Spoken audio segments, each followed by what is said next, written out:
ಸಮಸ್ಯೆಗಳನ್ನು ಅರ್ಥ ಮಾಡಿಕೊಳ್ಳುವಲ್ಲಿ ನಾವು ಸಂಪೂರ್ಣ ಸೋತಿದ್ದೇವೆ. ದಾಂಡೇಲಿಯಲ್ಲಿ ಲೇಖಕಿ ಡಾಕ್ಟರ್ ವಿನಯ ಒಪ್ಪಂದ ಅಭಿಮತ. ಕೂಡುಕಟ್ಟು ಕರಾವಳಿ ಜಿಲ್ಲೆಗಳ ಬಹಳ ದೊಡ್ಡ ಸಂಕೇತ ಮತ್ತು ಹೆಜ್ಜೆ. ಬಹು ಜನಾಂಗಗಳು ಕೂಡಿಕಟ್ಟುವ ಸಾಂಸ್ಥಿಕ ಅಸ್ಮಿತೆಯನ್ನು ಹೊಂದಿರುವ ವಿಶಿಷ್ಟ ಜಿಲ್ಲೆ ನಮ್ಮ ಉತ್ತರ ಕನ್ನಡ ಜಿಲ್ಲೆ. ನೂರಾರು ಬಹುತ್ವಗಳಿಗೆ ಸಾಕ್ಷಿಯಾಗಿರುವ ಉತ್ತರ ಕನ್ನಡ ಜಿಲ್ಲೆಯ ನಾವು ಇಲ್ಲಿಯ ಸಮಸ್ಯೆಗಳನ್ನು ಅರ್ಥ ಮಾಡಿಕೊಳ್ಳುವಲ್ಲಿ ಸಂಪೂರ್ಣವಾಗಿ ಸೋತಿದ್ದೇವೆ ಎಂದು ಲೇಖಕಿ ಹಾಗೂ ದಾಂಡೇಲಿಯ ಸರಕಾರಿ ಪ್ರಥಮ ದರ್ಜೆ ಮಹಾವಿದ್ಯಾಲಯದ ಪ್ರಾಧ್ಯಾಪಕಿ ಡಾಕ್ಟರ್ ವಿನಯ ಒಕ್ಕುಂದ ಅವರು ನುಡಿದರು.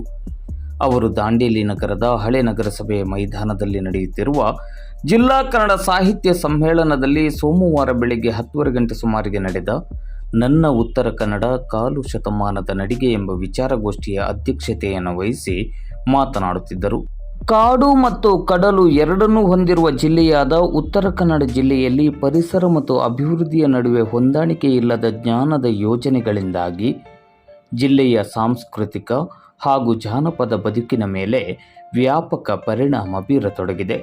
ಬಂಡವಾಳವಾದ ಮುಖ್ಯವಾಗುವುದಕ್ಕೆ ಪ್ರಾರಂಭವಾದ ನಂತರ ನಮ್ಮ ಬದುಕುಗಳು ವಿಧ್ವಂಸಕಾರಿಯಾಗಿ ಬದಲಾಗುತ್ತಾ ಹೋಗಿದೆ. ಪ್ರಶ್ನೆ ಮಾಡುವ ಮನೋಭಾವ ನಮ್ಮಲ್ಲಿ ಇಲ್ಲದೇ ಇರುವುದರಿಂದ ಅಭಿವೃದ್ಧಿ ಯೋಜನೆಗಳ ಹೆಸರಿನ ಪರಿಣಾಮವಾಗಿ ಶಿರೂರು ಗುಡ್ಡ ಕುಸಿತದಂತಹ ಘಟನೆ ನಡೆಯುವಂತಾಯಿತು. ಗಾಂಧೀಜಿಯವರ ಕುರುಹುಗಳು ನಮ್ಮ ನೆಲದ ಮೂಲೆ ಮೂಲೆಯಲ್ಲಿದೆ. ಗಾಂಧೀಜಿಯವರನ್ನು ಆರಾಧಿಸುವ ನಾವು ನಮ್ಮ ಮುಂದಿನ ತಲೆಮಾರು ಗಾಂಧೀಜಿಯವರನ್ನು ಕೊಂದವರ ಜೊತೆ ಇದ್ದಾರಲ್ಲ ಎನ್ನುವ ಆತಂಕಕಾರಿ ಬೆಳವಣಿಗೆಯಲ್ಲಿ ನಾವಿದ್ದೇವೆ. ಗುಡ್ಡ ಕುಸಿತವಾಗಿರುವುದು ಕಣ್ಣಿಗೆ ಬೀಳುತ್ತದೆ, ಆದರೆ ಮನುಷ್ಯನ ವಿವೇಕ ಕುಸಿಯುತ್ತಿರುವುದು ಕಣ್ಣಿಗೆ ಬೀಳುವುದಿಲ್ಲ. ಅದು ಅರಿವಿಗೆ ಬರುವಾಗ ಏನೇನೂ ಉಳಿಯುವುದಿಲ್ಲ. ಅಂದರೆ ನಮ್ಮ ಜಿಲ್ಲೆ ಸರ್ವನಾಶದ ಅಂಚಿನಲ್ಲಿದೆ ಎನ್ನುವುದನ್ನು ನಾವು ಅರಿತುಕೊಳ್ಳಬೇಕಾಗಿದೆ.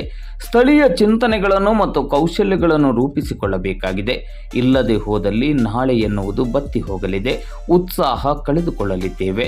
ಈ ನಿಟ್ಟಿನಲ್ಲಿ ನಾವು ನೀವೆಲ್ಲರೂ ಎಚ್ಚೆತ್ತುಕೊಳ್ಳಬೇಕಾಗಿದೆ, ಜಾಗೃತರಾಗಬೇಕಾಗಿದೆ ಎಂದು ಕರೆ ನೀಡಿದರು. ಪರಿಸರ ಬರಹಗಾರರಾದ ಶಿವಾನಂದ ಕಳವೆ ಅವರು ಉತ್ತರ ಕನ್ನಡ ಜಿಲ್ಲೆಯ ಅಭಿವೃದ್ಧಿ ರೆಡಿಮೇಡ್ ಶರ್ಟ್ ಇದ್ದಂತೆ ಎಂದು ಮಾತನಾಡುತ್ತಾ, ಉತ್ತರ ಕನ್ನಡ ಜಿಲ್ಲೆ ಎಂದರೆ ಹಸಿರು. ಇಲ್ಲಿ ಹಸಿರೇ ಬಂಗಾರ. ದಟ್ಟವಾದ ಕಾಡು, ನದಿ, ಸಮುದ್ರ, ಬೆಟ್ಟ ಗುಡ್ಡಗಳನ್ನು ಹೊಂದಿರುವ ಜಿಲ್ಲೆ ನಮ್ಮದು. ಈ ಜಿಲ್ಲೆಯ ಜನತೆಯ ಜ್ಞಾನಕ್ಕೆ ಬೆಲೆ ಇಲ್ಲದ ಸ್ಥಿತಿಯಲ್ಲಿ ನಾವಿದ್ದೇವೆ. ಅದರ ಪರಿಣಾಮವಾಗಿ ಇಂದು ಸ್ಥಳೀಯ ಪರಿಸರವನ್ನು ಅರ್ಥ ಮಾಡಿಕೊಳ್ಳದೆ ಯೋಜನೆಗಳನ್ನು ಕಾಮಗಾರಿಗಳನ್ನು ಅನುಷ್ಠಾನಪಡಿಸಿದ ಪರಿಣಾಮವಾಗಿ ಶಿರೂರು ಕಳಚೆಗುಡ್ಡ ಕುಸಿತದಂತಹ ಘಟನೆ ನಡೆಯುವಂತಾಯಿತು. ಸಮುದ್ರದ ಅಂಚಿನಲ್ಲಿದ್ದು ಮೀನುಗಾರಿಕೆಯ ಮೂಲಕ ಜೀವನ ಮಾಡುತ್ತಿದ್ದ ಜನರನ್ನು ಅಭಿವೃದ್ಧಿಯ ಹೆಸರಿನಲ್ಲಿ ಸ್ಥಳಾಂತರಿಸಿ ಮೀನು ಖರೀದಿಸುವವರನ್ನಾಗಿಸಲಾಗಿದೆ. ಅಭಿವೃದ್ಧಿಯ ಹೆಸರಿನಲ್ಲಿ ಜಿಲ್ಲೆಯ ಜನತೆ ಬದುಕು ಕಳೆದುಕೊಂಡರು, ಇತ್ತ ಉದ್ಯೋಗವನ್ನು ಕೂಡ ಕಳೆದುಕೊಂಡರು. ಬೆವರು ಸುರಿಸಿ ದುಡಿಯುವ ಅವಕಾಶವೂ ಇಲ್ಲದಾಯಿತು. ಇಂತಹ ಸಾವಿರಾರು ಸಮಸ್ಯೆಗಳ ಸಂದಿಗ್ಧ ಪರಿಸ್ಥಿತಿಯಲ್ಲಿ ಇಂದು ಉತ್ತರ ಕನ್ನಡ ಜಿಲ್ಲೆ ಇದೆ. ಈ ಬಗ್ಗೆ ಚಿಂತನೆ ಮತ್ತು ಜಾಗೃತಿಯ ಅನಿವಾರ್ಯತೆ ಇದೆ ಎಂದರು. ಲೇಖಕಿ ದೀಪಾ ಹಿರೇಗುತ್ತಿಯವರು ಸಮುದಾಯ ಮತ್ತು ಸಾಂಸ್ಕೃತಿಕ ಅನನ್ಯತೆಯ ಕುರಿತಂತೆ ಮಾತನಾಡುತ್ತಾ, ಬಹುಭಾಷಿಗರು ಹಾಗೂ ಬಹುಧರ್ಮೀಯರು ಇರುವ ಉತ್ತರ ಕನ್ನಡ ಜಿಲ್ಲೆಯಲ್ಲಿ ಸಾಂಸ್ಕೃತಿಕ ಅನ್ಯೋನ್ಯತೆಯ ಸೊಗಡಿದೆ. ಇಲ್ಲಿಯ ಸಾಹಿತ್ಯ ಮತ್ತು ಸಾಂಸ್ಕೃತಿಕ ಕ್ಷೇತ್ರ ನಾಡಿಗೆ ಮಾದರಿ ಎಂದರು. ಚಿಂತಕ ಯಲ್ಲಾಪುರದ ರಾಮಕೃಷ್ಣ ದುಂಡಿಯವರು ಆಶಯ ನುಡಿಗಳನ್ನಾಡಿ ಜಿಲ್ಲೆಯಲ್ಲಿ ಬದಲಾವಣೆಯ ಗಾಳಿ ಬೀಸಲಾರಂಭಿಸಿದೆ. ವಿಜ್ಞಾನ ಮತ್ತು ತಂತ್ರಜ್ಞಾನ ನಮ್ಮನ್ನು ಆಳಲು ಹೊರಟಿದೆ ಎಂದರು. ಗೌರವ ಉಪಸ್ಥಿತಿಯಲ್ಲಿ ಜಿಲ್ಲೆಯ ಕಾರ್ಯನಿರತ ಪತ್ರಕರ್ತರ ಸಂಘದ ಅಧ್ಯಕ್ಷರಾದ ನರಸಿಂಹ ಅಡಿ, ಹಿರಿಯ ವೈದ್ಯರಾದ ಡಾಕ್ಟರ್ SL ಕರ್ಕೆ, ಹೆಸ್ಕಾಂ ಸಹಾಯಕ ಕಾರ್ಯನಿರ್ವಾಹಕ ಅಭಿಯಂತರರಾದ ದೀಪಕ್ ನಾಯಕ್, ನಿವೃತ್ತ ಶಿಕ್ಷಕರಾದ ಸುರೇಶ್ ನಾಯಕ್, ಹಳಿಯಾಳದ ಹಿರಿಯ ನಾಗರಿಕರ ವೇದಿಕೆಯ ಅಧ್ಯಕ್ಷರಾದ JD ಗಂಗಾಧರ್ ಮೊದಲಾದವರು ಉಪಸ್ಥಿತರಿದ್ದರು. ಉಲ್ಲಾಸ್ ಹುದ್ದಾರ್ ಅವರು ಸ್ವಾಗತಿಸಿದರು. ಸಂದೇಶ್ ಜೈನ್ ಮತ್ತು ಶಿಕ್ಷಕಿ ನಂದಿನಿ ನಾಯಕ್ ನಿರೂಪಿಸಿದರು. ಶಿಕ್ಷಕರಾದ ಸುಭಾಷ್ ನಾಯಕ್ ವಂದಿಸಿದರು. ಈಗಾಗಲೇ ಬದಲಾವಣೆಯ ಗಾಳಿ ಇಡೀ ಉತ್ತರ ಕನ್ನಡದಲ್ಲಿ ಬೀಸ್ತಾ ಇದೆ. ವಿಜ್ಞಾನ ಮತ್ತು ತಂತ್ರಜ್ಞಾನ ನಮ್ಮೆಲ್ಲರನ್ನು ಆಳುವುದಕ್ಕೆ ಪ್ರಾರಂಭ ಮಾಡಿದೆ. ಇಂಥ ಒಂದು ಸೂಕ್ಷ್ಮ ಸಂಕೀರ್ಣ ಸನ್ನಿವೇಶದಲ್ಲಿ ಈ ಉತ್ತರ ಕನ್ನಡದ ಈ ಜಿಲ್ಲೆಯ ಮೂಲ ನಿವಾಸಿಗಳಾದ ನಮ್ಮ ಕರ್ತವ್ಯ ಏನು, ನಮ್ಮ ಪಾಡು ಏನು, ನಾವು ಮಾಡಬೇಕಾದ್ದೇನು ಅನ್ನೋದನ್ನು ಬಹಳ ವಿವರವಾಗಿ ಚರ್ಚೆ ಮಾಡಬೇಕಾದಂಥ ಒಂದು ಸನ್ನಿವೇಶದಲ್ಲಿ ನಾವೆಲ್ಲ ಸಿಲುಕಿಕೊಂಡಿದ್ದೇವೆ. ಬದಲಾವಣೆ ನಿರಂತರವಾಗಿ ಆಗತಕ್ಕಂಥ ಒಂದು ವಿದ್ಯಮಾನ. ಬದಲಾವಣೆ ಈ ಜಗದ ನಿಯಮ. ಅದನ್ನು ನಾವು ಅನುಸರಿಸ್ಕೊಂಡು ಹೋದ್ರೆ ಮಾತ್ರ ನಮ್ಮ ಬದುಕು, ಇಲ್ಲ ಅಂದರೆ ಅದು ದುಸ್ತರ ಆಗ್ಬೋದು. ಸರಿ, ಈ ನಮ್ಮಲ್ಲಿ ಒಂದು ವಾಡಿಕೆ, ಗಾಳಿ ಬೀಸೋದನ್ನು ನಾವೆಲ್ಲರೂ ಸ್ವೀಕರಿಸಲೇಬೇಕು, ಅದು ನಮ್ಮ ಕರ್ಮ. ಆ ಗಾಳಿ ಹಿತಮಿತವಾಗಿದ್ರೆ ಅದು ತಂಗಾಳಿ ಅಂತ ಅನಿಸ್ತದೆ. ಆ ಗಾಳಿ ಬಹಳ ಜೋರಾಗಿ ಬೀಸಿದರೆ ಅದು ಬಿರುಗಾಳಿ ಆಗ್ತದೆ. ತಂಗಾಳಿಯನ್ನ ನಾವೆಲ್ಲರೂ ಆಸ್ವಾದಿಸಬಹುದು, ಸವಿಯಬಹುದು. ಬಿರುಗಾಳಿ ಮಾತ್ರ ನಮ್ಮಲ್ಲಿ ಆತಂಕವನ್ನ, ತಲ್ಲಣವನ್ನ ಸೃಷ್ಟಿ ಮಾಡ್ತದೆ. ದಾರಿಗಳಾಗಿವೆ. ಒಂದಿಷ್ಟು ಶಾಲೆಗಳು, ಕಾಲೇಜುಗಳು ತೆರೆದಿವೆ. ಆರಂಭದ ಏನು 25 ವರ್ಷದ ಹಿಂದೆ ಏನ್ ನೋಡ್ತಾ ಇದ್ವಿ, ಇವತ್ತೇನು ನೋಡ್ತಾ ಇದ್ವಿ ಅಂದ್ರೆ ಒಂದಿಷ್ಟು ಬದಲಾವಣೆ ಕಾಣಿಸಿದೆ. ಆದ್ರೂ ಕೂಡ ನಮಗೊಂದು ಮಾತು ನೆನಪಾಗುತ್ತೆ. ಹಿಂದೆಲ್ಲ ನಮ್ಮ ಏನಾದರೂ ಬಟ್ಟೆ ಹೊಲಿಸ್ಬೇಕು ಅಂದ್ರೆ ನಾವು ಟೇಲರ್ ಹತ್ರ ಹೋಗ್ತಿದ್ವಿ. ನಮ್ಮ ಅಳತೆ ಕೊಟ್ಟು ನನ್ನ ಪ್ಯಾಂಟ್ ಎಷ್ಟಿರಬೇಕು, ಸುತ್ತಳತೆ ಎಷ್ಟಿರಬೇಕು ಇದನ್ನೆಲ್ಲ ಕೊಟ್ಟು ನಮಗೆ ಬೇಕಾದ ಶರ್ಟನ್ನು, ಪ್ಯಾಂಟನ್ನು ಹೊಲಿಸ್ಕೋತಿದ್ವಿ. ಆದರೆ ಅರಣ್ಯ ಜಿಲ್ಲೆಯ ಉತ್ತರ ಕನ್ನಡದಲ್ಲಿ ಅಭಿವೃದ್ಧಿಯ ಆಟ ಆಡುವಾಗ ಎಲ್ಲೋ ರೆಡಿಮೇಡ್ ಶರ್ಟ್ಗಳು ಜಾಸ್ತಿ ಬಂದ್ವೇನೋ ಅಂತ ಆತಂಕ ಕಾಡುತ್ತೆ. ಯಾಕೆ ಹೀಗಾಗುತ್ತೆ ಅಂದ್ರೆ, ನಾನು ಎಷ್ಟೋ ಸಂದರ್ಭದಲ್ಲಿ ನಮ್ಮ ರಾಜ್ಯದ ಬೇರೆ ಬೇರೆ ಕಡೆ ಸುತ್ತಾಡ್ತಾ ಇರುವಾಗ ಚಿತ್ರದುರ್ಗದ ಮೊಳಕಾಲೂರಿನ 300 ಮಿಲಿಮೀಟರ್ ಮಳೆ ಬೀಳುವಂತಹ ಜಾಗದಲ್ಲಿ 1.5 ಅಡಿ ಎತ್ತರದ ಈ ಕಾಂಕ್ರೀಟ್ ಹಾಕಿ ರಸ್ತೆ ಮಾಡ್ತಾರೆ. ಯಾಕಪ್ಪ ಇಲ್ಲಿ ಮಳೆನೇ ಬರೋದಿಲ್ಲ, ಇಷ್ಟು ದಪ್ಪ ರಸ್ತೆ ಮಾಡ್ತಾರೆ ಅಂತಂದ್ರೆ, ಹೆಚ್ಚು ಮಳೆ ಬೀಳುವ ನಮ್ಮಲ್ಲೂ ಕೂಡ ಅದೇ ಮಾದರಿಗಳನ್ನ ಮಾಡ್ತಾರೆ. ಆ ರಸ್ತೆ ಮಾಡುವ ಮಾರ್ಗದ ಉದ್ದಕ್ಕೂ ಒಂದು ಕಾಲುವೆಯನ್ನ ತಗೊಂಡು ಎಲ್ಲಿ ಇಳಿಜಾರಿದೆಯೋ ಅಲ್ಲಿ ತಿರುಗಿಸಿ ಬಿಡುವಂತಹ ಒಂದು ಮಾದರಿಯನ್ನ ಇಂಜಿನಿಯರ್ಗಳು ಕಲ್ತು ಬಿಟ್ಟಿದ್ದಾರೆ.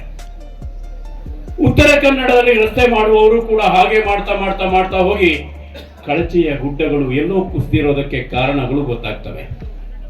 ನೋಡಿ, ಎಷ್ಟು ಮಳೆ ಬೀಳುತ್ತೆ ನಮ್ಮಲ್ಲಿ. ಸರಾಸರಿ ಮಳೆ 2350 ಮಿಲಿಮೀಟರ್ ಮಳೆ ಬೀಳಬೇಕಿತ್ತು. ಕಳೆದ ವರ್ಷ 4500 5000 ಮಿಲಿಮೀಟರ್ ಮಳೆ ಆಗಿದೆ. ಈ ಡಿಸೆಂಬರ್ ಹೊತ್ತಿಗೂ ನಮಗೆ ಮಳೆರಾಯನ ಎಂಟ್ರಿ ಇದೆ.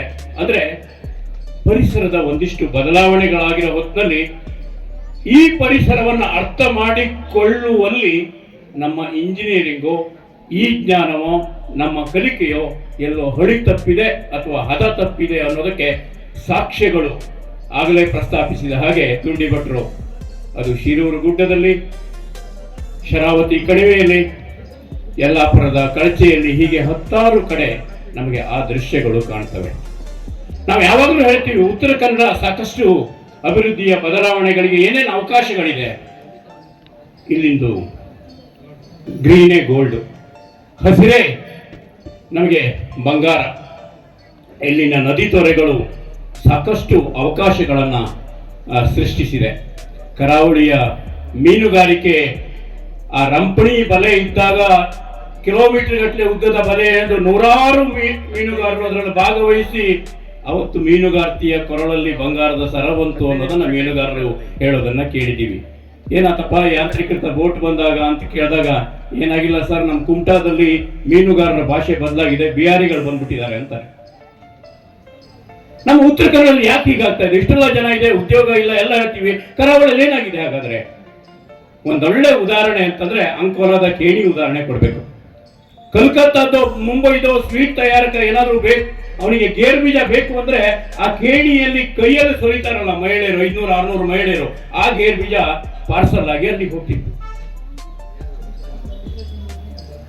ಯಾವ ಹೆಚ್ಚಿನ ಬಂಡವಾಳ ಇಲ್ಲದೆ ಅದು ಯಾವುದೋ ಪೂಜಗೇರಿ ಹಡನೋ ಮತ್ತೊಂದು ಹಡದಲ್ಲಿ ಗೇರು ಬೀಜ ನೆನೆಸಿಟ್ಟು 3 ದಿವಸ ನೆನೆಸಿಟ್ಟು ಆ ಮೃದ್ವಂಗಿಯ ಕವಚ ತಗೊಂಡು ಗೇರು ಬೀಜ ಸೋಲ್ದು ತುಂಬಾ ಚೆನ್ನಾಗಿ ಬೇರೆ ಬೇರೆ ರೀತಿಯ ಗ್ರೇಡ್ ಮಾಡಿ ಪ್ಯಾಕಿಂಗ್ ಮಾಡಿ ಕಲ್ಕತ್ತಾಕ್ಕೆ ಕಳಿಸುವ ಜ್ಞಾನ ಎಷ್ಟು ದಶಕಗಳಿಂದ ಒದಗಿ ಬಂತು ಆ ಊರಿಗೆ. ಶಾಲೆ ಮಕ್ಕಳು ಕೂಡ ಬಿಡುವಿನ ವೇಳೆಯಲ್ಲ ಮರಳಲ್ಲಿ ಕೂತು ಗೇರು ಬೀಜ ಸೋಲಿತಾ ದಿನಕ್ಕೆ ಎಷ್ಟು ದುಡಿತಾ ಇದ್ರು, ಹೇಗೆ ದುಡಿತಾ ಇದ್ರು ಸೀಸನ್ ಅಲ್ಲಿ ಅಂತ ನೋಡ್ತಾ ಹೋದ್ರೆ, ಹೌದಪ್ಪ ಈ ಮಕ್ಕಳಿಗೆ ಯಾವ ಕೌಶಲ್ಯ ಹೇಗೆ ಕಲಿಸ್ತು ಅಂತ ಕಾಣುತ್ತೆ. ಕೇಣಿಯ ಬಂದವರಿಗೆ ಈ ಮಕ್ಕಳು ಹೇಗೆ ಬದುಕಿದ್ದಾರೆ ಅಂತ ಗೊತ್ತಾಗ್ಲಿಲ್ವಲ್ಲ. ಅವತ್ತೇ ರೆಡಿಮೇಡ್ ಶರ್ಟ್ ಬಂದ ಹಾಗೆ ನಮಗೆ ನೀರಿದ್ದಲ್ಲಿ ಏನು ಸಮುದ್ರ ಇದ್ದಲ್ಲಿ ಒಂದು ಬಂದರು ಮಾಡಬೇಕು ಅಂತ ಕಾಣಿಸ್ಬಿಡುತ್ತೆ. ಎಷ್ಟೋ ಸಾರಿ ನಮಗೆ ಉತ್ತರ ಕನ್ನಡದ ಈ ಪರಿಸ್ಥಿತಿ ಅನೇಕ ಕಡೆ ನೋಡ್ತಾ ಹೋದಾಗ 25 ವರ್ಷಗಳ ಹಿಂದೆ ಒಂದಿಷ್ಟು ಮಾತುಕತೆ ನಡೀತಾ ಇತ್ತು. ಅದು ದುಂಡಿ ಭಟ್ರಿಗೆ ಗೊತ್ತಿದೆ. ಅನೇಕ ರಾಜಕಾರಣಿಗಳು, ಯಾರೋ ಚಿಂತಕರೋ, ಯಾರೋ ತಜ್ಞರೋ ಬಂದು ನಾವು ಹೀಗಿರ್ಬೇಕು ಅಂತ ವಿಚಾರಣಾ ಸಂಕಿರಣಗಳು ನಡೀತಾ ಇತ್ತು. ಇವತ್ತು ಹೋರಾಟದ ಸಭೆಗಳಿವೆ ಬಿಟ್ರೆ ಅದೊಂದು ಮಾತುಕತೆಯ ಹಂತವನ್ನ ಮೀರ್ಬಿಟ್ಟಿದೆ. ಯಾರಿಗೂ ಹೇಳ್ಬೇಕು ಅಂತ ಇದ್ದಿಲ್ಲ, ನಮಗೂ ಅವರಿಗೆ ಹತ್ರ ಹೋಗಿ ನಿಲ್ಬೇಕು ಅಂತ ಅನ್ಸೋದು ಕೂಡ. ಯಾಕಂದ್ರೆ ತಲೆ ಖಾಲಿ ಆಗಿದೆ, ನಮ್ಮ ತಲೆ ಖಾಲಿಯಾಗಿದೆ. ಆದ್ರೆ ಬ್ಯಾಂಕ್ಗಳ ಒಂದು ದಾಖಲೆ ಓದಬೇಕು. ವೆಂಕಟೇಶ್ ನಾಯ್ಕರು ಇಲ್ಲಿದ್ದಾರೆ. ಗ್ರಾಮೀಣಾಭಿವೃದ್ಧಿಯಲ್ಲಿ ನೀವು ಬ್ಯಾಂಕ್ಗಳಿಗೆ ಹೋಗಿ CD ರೇಷಿಯೋವನ್ನ ಉತ್ತರ ಕನ್ನಡದವರು ತೆಗೆದು ನೋಡ್ಬೇಕು. ಅನೇಕ ಕಡೆ ಡಿಪಾಸಿಟ್ ಜಾಸ್ತಿ ಇದೆ, ಸಾಲ ಕಡಿಮೆ, ಸಾಲ ತಗೊಳ್ಳೋರೇ ಇಲ್ಲ ಅಂತ ಹೇಳ್ತಾರೆ. ಯಾರೇ ಸಾಲ ತಗೊಂಡು ಬಂದ್ರೆ ಸ್ವಾಗತ ಮಾಡುವಂತ ಬ್ಯಾಂಕ್ಗಳಿದೆ. ನಾನು ಅನೇಕ ರಾಜಕಾರಣಿಗಳ ಹತ್ರ ಹೇಳಿದೆ, ನೋಡ್ರಪ್ಪ CD ರೇಷಿಯೋ ಹಿಂಗಾಗಿದೆ ಉತ್ತರ ಕನ್ನಡ, ಯಾಕೋ ತೊಂದರೆ ಇದ್ದಂಗಿದೆ ಅಂತ. ಏನಿಲ್ಲ, ಎಲ್ಲ ಸುರಕ್ಷಿತವಾಗಿರ್ಬೇಕು ಅಂದ್ರೆ ಹಣ ಇಟ್ಕೊಂಡಿದ್ದಾರೆ ಅಂತ. ಯಾವಾಗ ನಮ್ಮ ಕಿಸೆಯ ಹಣವನ್ನ, ಬ್ಯಾಂಕಿನ ಹಣವನ್ನ ವಾಪಸ್ ತೆಗೆದು ಉದ್ಯಮಕ್ಕೆ ಹಾಕ್ತೇವೋ ಅವತ್ತು 10 ಜನ ಉದ್ಯೋಗ ಸೃಷ್ಟಿಯಾಗ್ತದೆ. ಯಾಕೆ ಜನ ಮುಂದಾಗ್ತಾ ಇಲ್ಲ? ನಮ್ಮ ಇಂಡಸ್ಟ್ರಿಯಲ್ ಏರಿಯಾಗಳಿಗೆ ಹೋಗ್ಬೇಕು. ಅದು ಪ್ರತಿ ತಾಲೂಕುಗಳಲ್ಲಿ ಅನೇಕ ಕಡೆ ಬಾಗಿಲು ಹಾಕಿದೆ. ಹೊಸ ಇಂಡಸ್ಟ್ರಿಗಳು ಯಾಕೆ ಓಪನ್ ಆಗ್ತಾ ಇಲ್ಲ, ಯಾಕೆ ಉತ್ಸಾಹ ತಾಳ್ತಾ ಇಲ್ಲ ಅಂತಂದ್ರೆ ನಮ್ಮೂರು ವೃದ್ಧರ ಮನೆಯಾಗಿದೆಯೇನೋ ಅನ್ನೋ ರೀತಿಯಲ್ಲಿ ನಮ್ಮ ಹಳ್ಳಿ ಕಾಣ್ತಾ ಇದೆ. ನೋಡಿ, ನಮ್ಮೆಲ್ಲ ಅಭಿವೃದ್ಧಿಯ ಆಟಗಳನ್ನ, ಚರ್ಚೆಗಳನ್ನ ಸಾಕಷ್ಟು ಎದುರುಗಡೆ ಇಟ್ಟು ನೋಡ್ತಾ ಹೋದಾಗೆಲ್ಲ ಪರಿಹಾರದ ತಗೊಂಡು ಏನಾದ್ರೂ ಅಂತ ಗೊತ್ತಾಗುತ್ತೆ. ಸೀಬರ್ಡ್ ನೌಕಾನೆಲೆ ಆದಾಗ ಮೀನುಗಾರರಿಗೆ ಗುಡ್ಡದ ತುದಿಯಲ್ಲಿ ವಸತಿಯನ್ನ ಕೊಟ್ಟಾಗ ಮೀನು ಖರೀದಿಗೆ ಅವರು ಸಮುದ್ರ ದಂಡೆಗೆ ಹೋಗ್ತಾರೆ. ಮೀನು ಮಾರುವವರು ಮೀನು ಖರೀದಿ ಹೋಗ್ತಾರೆ. ಯಾಕೆ ಹೀಗಾಯ್ತು? ಅಲ್ಲೆಲ್ಲೋ ದೂರದಲ್ಲಿ ಸಮುದ್ರದ ಅಂಚಿಗಿದ್ದು ಸಮುದ್ರದ ಅಲೆಗಳನ್ನು ನೋಡ್ಕೊಂಡು ಅವ್ರು ಬದುಕಿದ್ದ ಜನಕ್ಕೆ ಖರೀದಿ ಹಂತಕ್ಕೆ ನಾವು ಯಾಕೆ ತಂದ್ವಿ? ಅವರ ಬದುಕು ಏನಾಯ್ತು? ಅವರ ಆರೋಗ್ಯದ ಕತೆ ಏನಾಯ್ತು? ಹುಡುಕ್ತಾ ಹೋಗ್ಬೇಕು. 25 ವರ್ಷಗಳ ಹಿಂದೆ ನಾನು ಇಲ್ಲಿಯ ಗೌಳಿ ವಾಡಗಳನ್ನ ಸುತ್ತಾಡ್ತಿದ್ದೆ. ಯಾಕೆ ಅಂತಂದ್ರೆ ನನಗೆ ಕೇಳ್ಬೇಕಿತ್ತು, 7 ವರ್ಷದ ಬಾಲಕಿಗೆ ಕೊರಳಲ್ಲಿ ಕತ್ತಿನಲ್ಲಿ ಸರ ಇದೆಯಾ ಅಂತ, ಮದುವೆ ಆಗಿದೆಯಾ ಅಂತ ಕೇಳ್ಬೇಕಿತ್ತು. 7 ವರ್ಷ, 10 ವರ್ಷ, 12 ವರ್ಷದ ಮಕ್ಕಳಿಗೆ ಮದುವೆ ಆಗ್ತಿತ್ತು. ಆ ಬಾಲ್ಯ ವಿವಾಹ ಹೇಗಿದೆ ಅಂತ ನೋಡ್ಬೇಕು. ಇವತ್ತು ಯಲ್ಲಾಪುರದ ಅನೇಕ ಹಳ್ಳಿಗಳಿಗೆ ಹೋದ್ರೆ ಮಕ್ಕಳು ಶಾಲೆಗೆ ಬರ್ತಾರೆ, ಖುಷಿಯಾಗಿದೆ. ಅನೇಕ ಶಾಲೆಗಳಿಗೆ ಕಾರ್ಯಕ್ರಮಕ್ಕೆ ಹೋದಾಗ ಖುಷಿ ಆಗುತ್ತೆ, ಹೆಣ್ಮಕ್ಳು ಶಾಲೆಗೆ ಬಂದಿದ್ದಾರೆ. ಒಂದಿಷ್ಟು ಬದಲಾವಣೆ ಆಗಿದೆ. ನಮ್ಗೆ ಅನ್ಸುತ್ತೆ ಉತ್ತರ ಕನ್ನಡದ ಒಟ್ಟಾರೆಯಾಗಿ ಅಭಿವೃದ್ಧಿಯನ್ನು ಎಲ್ಲಿ ನೋಡೋಣ? ಕರಾವಳಿಯವರು ಹೇಳ್ತಾರೆ, ನಮ್ಮೂರಲ್ಲಿ ಹಂಚಿನ ಕಾರ್ಖಾನೆಗಳಿತ್ತು, ಬಾಗ್ಲಾಗ್ತಾ ಬಂತು, 25,000 ಜನ ನಿರಾಶ್ರಿತರಾದರು ಅಂತ ಹೇಳ್ತಾರೆ. ಎಲ್ಲೋ ಕುಮಟಾದಲ್ಲೋ ಮಿರ್ಜಾನಲ್ಲೋ ಕಲ್ಲು ಕಡಿಯೋರು ಹೇಳ್ತಾನೆ, ಸರ್ ಮೊದಲು ಕೈಯಲ್ಲೇ ಕಲ್ಲು ಕಡಿತಾ ಇದ್ವಿ, ಈಗ ಯಂತ್ರಗಳು ಬಂದ್ಬಿಡ್ತು, ಆಗ ಯಂತ್ರಗಳೆಲ್ಲ ನಮ್ಮ ಕೆಲಸ ನುಂಗ್ಬಿಡ್ತು, ಈಗ ಚೇಂಜ್ ಆಯ್ತು. ಅಘನಾಶಿನಿಯಲ್ಲೋ ಅಥವಾ ಕಾಳಿ ನದಿಯ ತೀರದಲ್ಲೋ ಚಿಪ್ ಹಾಕ್ತಾ 500 ಜನ ಮಹಿಳೆಯರು ಉಬ್ಬರದ ಏನು ಇಳಿತದ ಹೊತ್ತಿಗೆ ಚಿಪ್ಪು, ಕಾಲುವ, ಕುಂಡಿ, ತಿಸ್ರೆ, ಕುರ್ಟೆ, ಕುಬೆ ಅಂತ ಎತ್ತಿ ತೆರುವಾಗ ಅವ್ರು ಹೇಳ್ತಾರೆ, ಮ್ಯಾಲ್ನ ನಮ್ದೇ ಗಂಡಸರು ಮರಳು ತೆಗೆದುಕೊಂಡು ಹೋಗ್ತರು, ಹಾಗಾಗಿ ಚಿಪ್ ಸಿಗೋದು ಕಡಿಮೆ ಆಗೋಯ್ತು. ನೋಡಿ, ಹೇಗೆ ಉದ್ಯೋಗಗಳಲ್ಲಿ ಒಂದಕ್ಕೊಂದು ಸಂಘರ್ಷಗಳು ಹೆಂಗೆ ನಡೀತಾ ಇದೆ. ಯಾವ ಬಂಡವಾಳ ಇಲ್ಲದೆ ಮೀನಿನಂತೆ ಚಿಪ್ಪು ತೆಗೆದು ಬದುಕುವ ಮಹಿಳೆಯರ ಕತೆ ಒಂಥರಾದ್ರೆ, ನಾವು ಕಟ್ಟಡಗಳಿಗೆ ಮತ್ತೆ ಮರಳು ದೋಚುವಾಗ ಅಲ್ಲಿ ಆಗುವ ಪರಿಣಾಮಗಳು ಇನ್ನೊಂದು ಸಂಗತಿ ನೆನಪಾಗುತ್ತೆ. ಕದ್ರಾ ಅಣೆಕಟ್ಟೆ ಆದಾಗ ಉಪ್ಪು ನೀರು ಮೇಲ್ಗಡೆ ಬರ್ತಾ ಇದೆ ಅಂತ ಒಂದು ಮಾತಿತ್ತು. ನಾನು ಎಲ್ಲರೂ ಹೇಳ್ತಾರಲ್ಲ ಅಂತೇಳಿ ಒಬ್ಬ ಆ ಕಡುವಾಡದ ಮೇಲ್ಗಡೆ ಒಬ್ಬ ಮೀನು ಹಿಡಿತಾ ಇದ್ದ ಅಂತ ಕೇಳಿ, ಹೌದನಾ ಉಪ್ಪು ನೀರು ಮೇಲ್ಗಡೆ ಬಂದಿದ್ಯಾ ಅಂತ. ಅವನು ಮೀನು ಹಿಡಿದು ಸೀದಾ ಮೇಲ್ಗಡೆ ಹತ್ತು ಬಂದ. ನೋಡಿ, ನಾನು ಇದೇ ಹೊಳೆಯಲ್ಲಿ ಮೀನು ಹಿಡಿತಾ ಇದ್ದ ಎಷ್ಟೋ ವರ್ಷ ಆಯ್ತು. ಆಗಲ್ಲ, ನೀರು ಹಿಡಿದು ಮೇಲೆ ಎತ್ತು ಬಂದ್ಮೇಲೆ ಚಡ್ಡಿ ಎಲ್ಲ ರವೆ ಆಗ್ತಿತ್ತು. ಈಗ ಅದೆಲ್ಲ ಆಗೋದಿಲ್ಲ, ಗೊತ್ತಾಯ್ತಾ? ರವೆ ಆಗ್ತಿತ್ತು ಅಂದ್ರೆ ಉಪ್ಪಿನ ಅಂಶ ಇರ್ತಿತ್ತು, ಈಗಿಲ್ಲ ಅಂತ. ಅಂದ್ರೆ ನಾವು ನಮ್ಮ ಪರೀಕ್ಷೆಗಳನ್ನು ಎಲ್ಲೋ ಸಾಮಾನ್ಯರಲ್ಲಿ, ನಾನು ಎಷ್ಟೋ ಸರಿ ಹೇಳ್ತೀನಿ, ಕರಾವಳಿ ಅಭಿವೃದ್ಧಿಯ ಸೆಮಿನಾರ್ಗಳು ನಿತ್ಯ ಎಲ್ಲಿ ನಡೀತವೆ ಅಂದ್ರೆ ಹೆದ್ದಾರಿ ಅಂಚಿನಲ್ಲಿ ಕೆಲವು ಅಂಗಡಿಗಳಿದಾವೆ, ಸಿಹಿಯಾಳ ಬೋಂಡ ಕತ್ತರಿಸ್ತಾ ಇರ್ತಾರಲ್ಲ, ಅವನ ಹತ್ರ ಹೋಗಿ ಕೇಳಿ. ಅವ್ನು ಹೇಳ್ತಾನೆ ಈ ಬದುಕು ಹೆಂಗಿದೆ ಅಂತ ಹೇಳ್ತಾನೆ. ಸಿಹಿಯಾಳಕ್ಕೆ ಏನು ತೆಂಗಿಗೆ ನುಸಿ ಪೀಡೆ ಬಂತ, ಭತ್ತದ ಗದ್ದೆಗಳು ಏನಾಯ್ತು. ನಾನು ಇತ್ತೀಚೆಗೆ ಯಾರೋ ಹೇಳಿದ್ರು, ನಮ್ಮ ಬೀರಣ್ಣ ನಾಯ್ಕ ಮಗ್ತಾ ಹೇಳಿದ್ರು, ನಮ್ಮ ಕರಾವಳಿಯಲ್ಲಿ ಭತ್ತ ಇದು ಮಗ್ತಾ ಎಲ್ಲ ಕಡಿಮೆ ಆಗಿದೆ ಅಂತ. ಅವ್ರ ಮನೆ ನಂಬರ್ ಎಲ್ಲ ಕೊಟ್ಟರು, ಹೋಗಿ ಮಾತಾಡ್ಸಿ ಅಂತ. ನಾನು ಮಾರನೇ ದಿವಸ ಸೀದಾ ಗದ್ದೆ ಬಯಲು ಎಲ್ಲ ಸುತ್ತಾಡಿ ಬಂದೆ. ಯಾತಕ್ಕೆ ಭತ್ತ ಬಿಟ್ಟು? ನಿಕ್ಕಿ ನಷ್ಟ, ಆದ್ರೆ ಊಟ ಬಿಡ್ಲಿಲ್ಲ ನಾವು. ಯಾಕೆಂದ್ರೆ ಊಟ ಬೇಕು, ಆದ್ರೆ ಭತ್ತ ಬೆಳೆಯೋದು ನಿಕ್ಕಿ ನಷ್ಟ ಆಯ್ತು. ಗದ್ದೆಗಳು ಹಾಳೋದು. ಗಜರಿ ಭೂಮಿಯಲ್ಲಿ ಒಬ್ಬ ಮಹಿಳೆ 6-7 ಎಕರೆ, ಒಬ್ಬ ಮಹಿಳೆ, ಒಂಟಿ ಮಹಿಳೆ ಹಿರೇಗುತ್ತಿಯಲ್ಲಿ ಭತ್ತ ಬೆಳೀತಾ ಇದ್ರು ಅಂತ ಅಲ್ಲಿಯ ಬೊಮ್ಮಯ್ಯ ನಾಯ್ಕ ಹೇಳಿದ ದಾಖಲೆಗಳನ್ನು ನೋಡ್ತಾ ಇವತ್ತೇನಾಗಿದೆ? ಖಾಲಿ ಬಿದ್ದಿದೆ. ನದಿ ಬತ್ತಿದೆಯೋ, ಈ ನೆಲಮೂಲದ ಜ್ಞಾನಗಳು ಬತ್ತಿ ಹೋಗೋದಕ್ಕೆ ಕಾರಣ ಆಯ್ತು. ನಮಗೆ ಜ್ಞಾನಕ್ಕೆ ಬೆಲೆ ಇಲ್ಲ ಇಲ್ಲಿ. ನಾವು ಯಾವುದಕ್ಕೆ ಬೆಲೆ ಕೊಡ್ತೀವಿ? ನನಗೆ ಎಷ್ಟೋ ಸಾರಿ ಕಾಡುತ್ತೆ. ಉಪ್ಪಿನ ಸತ್ಯಾಗ್ರಹ ಪೂಜಗೇರಿ ಹಳ್ಳದಲ್ಲಿ ಏನು ದೇವು ಹೊನ್ನಪ್ಪ ನಾಯ್ಕ 10 ರೂಪಾಯಿ ಕೊಟ್ಟು ಆ ಏನು ಕರ ಕೊಡದೆ ತಯಾರಿಸಿದ ಉಪ್ಪನ್ನ ಖರೀದಿ ಮಾಡಿದ ದಾಖಲೆ ಇದು ಬೇಲೆಕೆರೆ ನಡೆದೋಯ್ತಲ್ಲ ಅಂತ ಹಗರಣ ಹೇಗೆ ಸಾಧ್ಯ ಆಯ್ತು? ಇದು ನಮ್ಮ ಪ್ರಜ್ಞೆ ಎಲ್ಲಿ ಹೋಗಿತ್ತು, ಎಲ್ಲಿ ಮಲಗಿತ್ತು? ಉತ್ತರ ಕನ್ನಡವನ್ನ ಎಚ್ಚರಿಸಬೇಕು ನಾವೀಗ. ನಮ್ಮ ನದಿ ಇದ್ರೆ ನಾವಿರ್ತೀವಿ, ನಮ್ಮ ಬೆಟ್ಟ ಇದ್ರೆ ನಾವಿರ್ತೀವಿ, ನಮ್ಮ ಗುಡ್ಡ ಇದ್ರೆ ನಾವಿರ್ತೀವಿ. ಈಗ ನಾವು 10 ಹೆಜ್ಜೆ ಹಿಂದೆ ನಡೆಯೋದಕ್ಕೆ ಕಲಿಬೇಕಾಗಿದೆ. ನಾವು ಮುಂದೆ ಹೋಗ್ತಾ ಇದ್ದೀವಿ. ಆದ್ರೆ ಇನ್ನೊಂದು ಸವಾಲನ್ನ ನಾನು ಹೇಳಬಾರ್ದು ಅಂತಿದ್ದೆ, ನೆನ್ಪು ಮಾಡ್ಬಿಟ್ರು ದುಂಡಿಯವರು. ಕಳೆಯವರು ದಿವಸ ಫೇಸ್ಬುಕ್ನಲ್ಲಿ ಇದರಲ್ಲಿ ಹಾಕ್ತಾ ಇದ್ದಾರೆ ಅಂತ.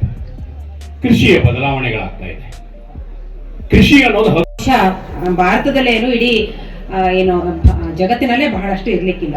ಹಾಗಾಗಿ ಇದೊಂದು ವಿಶಿಷ್ಟವಾದ ಜಿಲ್ಲೆ.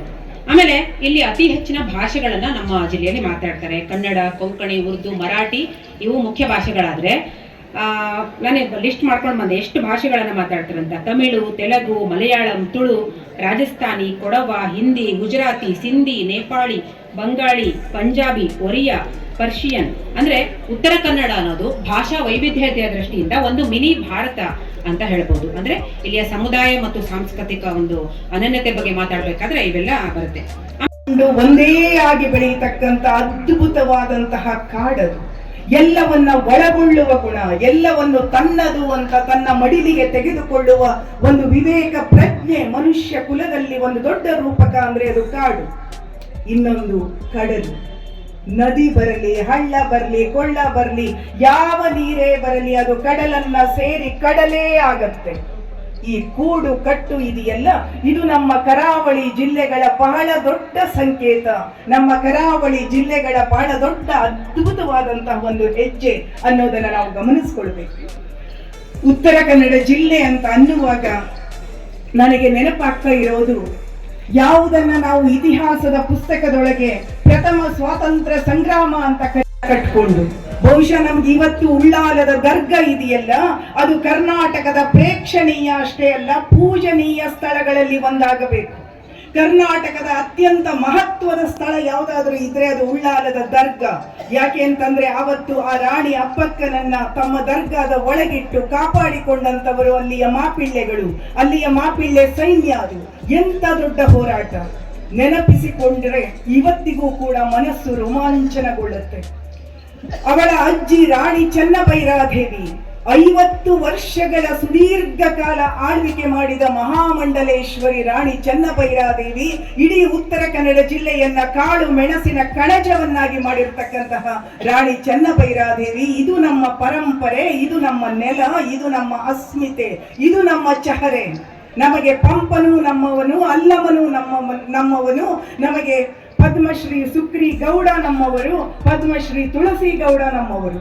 ನನಗೆ ನೆನಪಾಗ್ತಿದೆ, ತುಳಸಿ ಗೌಡ ಅವರನ್ನ ಪದ್ಮಶ್ರೀ ಪ್ರಶಸ್ತಿಯನ್ನ ತಗೊಂಡು ಬಂದಾಗ ಇಲ್ಲಿಯ ಮಾಧ್ಯಮದವರು ಪ್ರಶ್ನೆ ಕೇಳಿದ್ರಂತೆ, ಹೆಂಗ ಅನಿಸ್ತು ನಿಮಗೆ ಅಂತ. ಪದ್ಮಶ್ರೀ ತುಳಸಿ ಗೌಡ ಹೇಳ್ತಾರೆ, ಏನ್ ಬಿಡ್ರ, ನಮಗೆ ನಾವೇ ಚಪ್ಪಾಳೆ ಹಾಕೊಳ್ಳೋದು. ಎಂತ ಅದ್ಭುತವಾದಂತಹ ಒಂದು ವಿಶ್ಲೇಷಣೆ ಅದು. ನಮಗೆ ನಾವ ಚಪ್ಪಾಳೆ ಹಾಕೊಳ್ಳೋದು ಅವ್ರಿಗೆ ಅಷ್ಟು ಸುಖ ಅನ್ನಿಸ್ಲಿಲ್ಲ. ಇನ್ನೊಂದು ಪ್ರಶ್ನೆ ಕೇಳಿದ್ರಂತೆ, ನೀವ್ ಯಾರ್ದಾರ ಹತ್ರ ಮಾತಾಡಿದ್ರ ಅಂತ.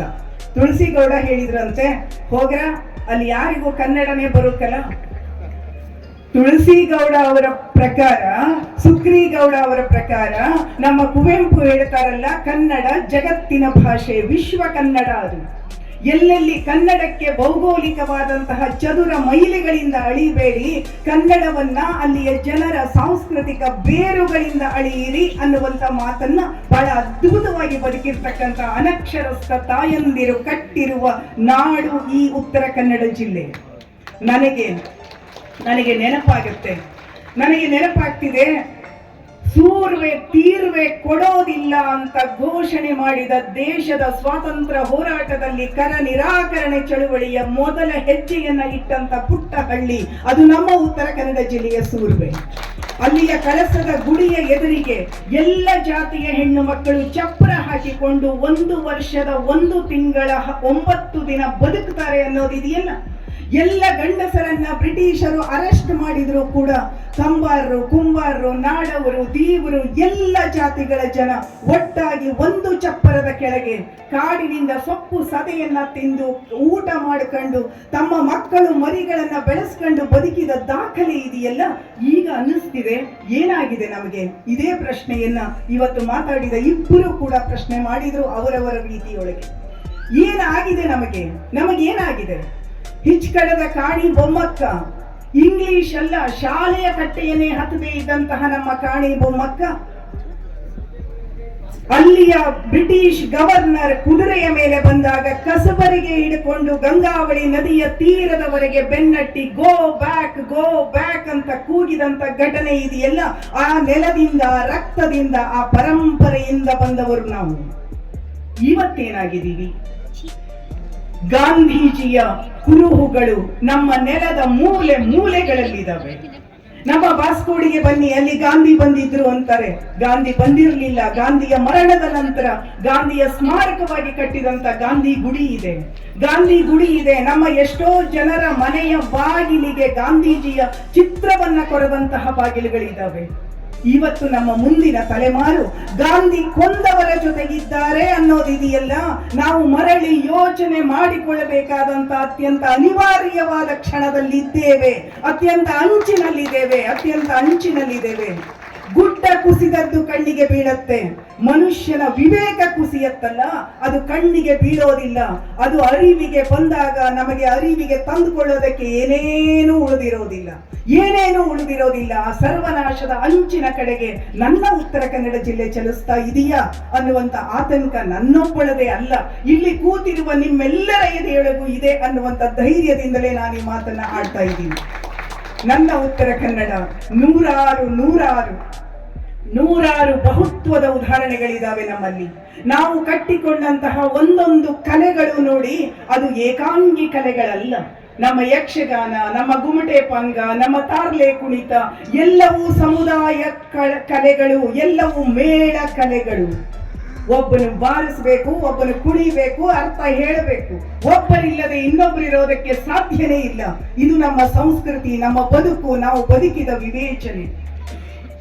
ವಿಷ್ಣು ನಾಯಕ್ ಅವರು ಬರೆದಿರುವ ದುಡಿಯುವ ಕೈಗಳ ಹೋರಾಟದ ಕಥೆಯನ್ನ ಓದಿದ್ರೆ ಕಣ್ಣಂಚು ಹಸಿಯಾಗತ್ತೆ. ಅದರ ಬಗ್ಗೆ ನಮ್ಮ ವಿಠಲ ಏನನ್ನ ಬರೆದಿದ್ನೋ ಅವನ ಪುಸ್ತಕದ ಬಗ್ಗೆ ಬರೀಬೇಕಾದ್ರೆ ನಾನು ಇದೆಲ್ಲವನ್ನ ವಾಪಸ್ ಓದ್ಕೊಂಡೆ. ದುಡಿಯುವ ಕೈಗಳ ಹೋರಾಟದ ಕಥೆಯಲ್ಲಿ ನಮಗೆ ದಾಖಲೆ ಸಿಗತ್ತೆ. ಇಡೀ ಭಾರತದಲ್ಲಿಯೇ ಮೊಟ್ಟ ಮೊದಲ ರೈತ ಸಮಾವೇಶ, ಮಹಿಳಾ ರೈತರ ಸಮಾವೇಶ ನಡೆದದ್ದು ಹಳಿಯಾಳದಲ್ಲಿ ಅಂತ. ಈಗ ಅದರ ಯಾವ ನೆನಪುಗಳು ನಮಗಿಲ್ಲ, ಯಾವ ಬೇರುಗಳು ಇವತ್ತು ನಮ್ಮ ಮಧ್ಯದಲ್ಲಿಲ್ಲ. ಇಂತಹ ಸ್ಥಿತಿಯನ್ನ ನಾವು ಯಾಕೆ ತಂದುಕೊಂಡಿದ್ದೀವಿ? ನಮ್ಮ ಈ ರೀತಿಯ ಸ್ಥಿತಿಗೆ ಕಾರಣ ಏನು? ನಾವಿವತ್ತು ಕಾಲು ಶತಮಾನದ ಬಗ್ಗೆ ಮಾತಾಡಬೇಕು ಅಂತಂದ್ರೆ ಆಗ್ಲೇ ಆಶಯ ಮಾತುಗಳನ್ನ ಆಡ್ತಾ ಸರ್ ಹೇಳ್ತಾ ಇದ್ರಲ್ಲ, ಕಾಲು ಶತಮಾನ ಅಲ್ಲ, ಅದಕ್ಕೂ ಹಿಂದಕ್ಕೆ ಹೋಗ್ಬೇಕು ನಾವು. ಯಾವಾಗ ಗ್ಲೋಬಲ್ ಎಕಾನಮಿಯ ಆರಂಭ ಆಯಿತು, ಯಾವಾಗ ಬಂಡವಾಳವಾದ ಅನ್ನೋದು ಮುಖ್ಯವಾಗೋದಕ್ಕೆ ಶುರುವಾಯಿತೋ ಆವತ್ತಿನಿಂದ ನಮ್ಮ ಬದುಕುಗಳು ವಿಧ್ವಂಸಕಾರಿಯಾಗಿ ಬದಲಾಗಿ ಹೋದವು. ಗೂಗಿ ವಾ ಥಿಯಾಂಗೋ ಹೇಳ್ತಾನೆ, ವಸಾಹತುಶಾಹಿ ತನ್ನ ಕಟ್ಟ ಕಡೆಯ ಗೆಲುವಿನ ಧ್ವಜವನ್ನ ಊರೋದು ಸೋತವರ ಮನಸ್ಸಿನಲ್ಲಿ ಅಂತ. ಬಹುಶಃ ಆತ ವಸಾಹತುಶಾಹಿಯ ಬಗ್ಗೆ, ದಕ್ಷಿಣ ಆಫ್ರಿಕಾದ ಚಿಂತಕ ಗೂಗಿವಾ ಥಿಯಾಂಗೋ ವಸಾಹತುಶಾಹಿಯ ಬಗ್ಗೆ ಏನನ್ನ ಹೇಳಿದ್ನೋ ಅದು ಇವತ್ತು ಜಾಗತೀಕರಣದ ಸಂದರ್ಭದಲ್ಲಿ ಅತ್ಯಂತ ಸರಿಯಾಗಿದೆ.